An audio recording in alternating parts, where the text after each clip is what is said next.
เมื่อสุสะได้เห็นเหตุการณ์เป็นแนวนั้นสุสะก็ได้แล่นเขาไปสวยทันทีนั่นเลยครับก้มโลของสองไอ้น้อง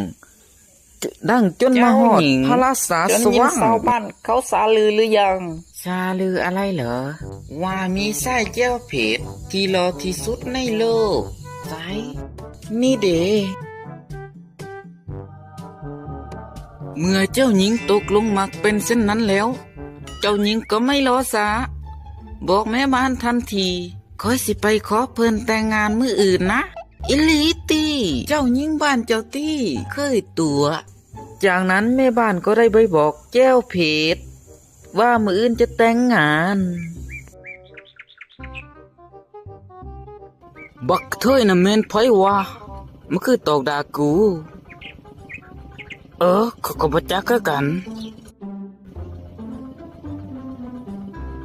จักไปใส่อันนั้นไม่ไงคอยก็ไปบอกเจ้านี่ล่ะเป็นแม่ใหญ่ก็มีแนวบอกเนาะบอกอีหยังล่ะอันมื้ออื่นหั่นน่ะเจ้าบ่